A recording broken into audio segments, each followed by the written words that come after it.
क्या आपको पता है रॉयल वाटर क्या होता है? मुझे भी पता है कि आपको पता होगा कि रॉयल वाटर क्या होता है। सर, ऐसा सॉल्यूशन जिसमें 3 पार्ट्स ऑफ कंसंट्रेटेड HCl हो और 1 पार्ट ऑफ कंसंट्रेटेड HNO3 हो, इसे ही हम रॉयल वाटर कहते हैं। बट क्या आपको पता है कि रॉयल वाटर की डिस्कवरी कैसे हुई? या अगर नहीं पता तो आपको यह वीडियो देखना चाहिए, बड़ा इंटरेस्टिंग है, बहुत इसके पीछे की बहुत एक अच्छी कहानी है और इसको आपको सुनना चाहिए। एक्चुअली कहानी स्टार्ट होती है सेकेंड वर्ल्ड वॉर से, जब जर्मनी के ऊपर हिटलर रूल किया करता था और कई डिफरेंट कंट्रीज जो है इस वर्ल्ड वॉर में पार्टिसिपेशन कर रही थी। अब हिटलर ने यह ऑर्डर निकाला कि जिन जिन पर्सन्स के पास गोल्ड है वो हमारे पास क्या कर दो, आप जमा करा दो, क्योंकि गोल्ड एक करेंसी की तरह यूज होता था, उससे काफी सारे वेपन्स वगैरह हम खरीद सकते थे, राइट। तो वहां पर उस टाइम पे 2 साइंटिस्ट हुआ करते थे, जिनमें एक साइंटिस्ट था ज्यू और एक साइंटिस्ट जर्मन साइंटिस्ट था।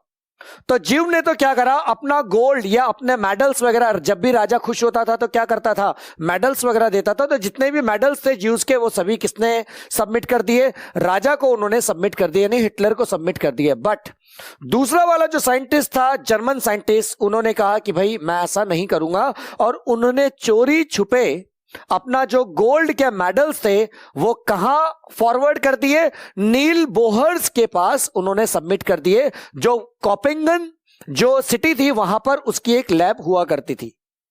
अब वहां पर जब गया वो गोल्ड मेडल, उसके बाद क्या हुआ, जर्मन जो आर्मी थी उन्होंने काफी सारे पार्ट्स को उन्होंने अपने कंट्रोल में कर लिया और विन करते करते वो कहां आ गई, कोपेंगन सिटी में भी आ गई।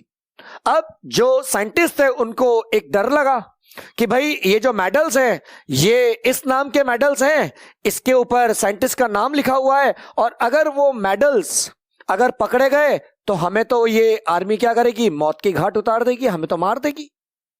तो उसी लैब में एक साइंटिस्ट हुआ करता था जो कि नील बोर का असिस्टेंट था। उन्होंने क्या करा, एक सॉल्यूशन बनाया एट द सेम टाइम, और उसके अंदर क्या करा, उन मेटल्स को डाल दिया। अच्छा, उसको नहीं पता कि ये सॉल्यूशन क्या है, और कुछ टाइम के बाद वो एक्सपेक्ट कर रहा था कि यार कम से कम इस सॉल्यूशन में जो मेडल के ऊपर लिखे हुए जो नाम हैं वो पूरी तरीके से क्या हो जाए, डिसॉल्व हो जाए।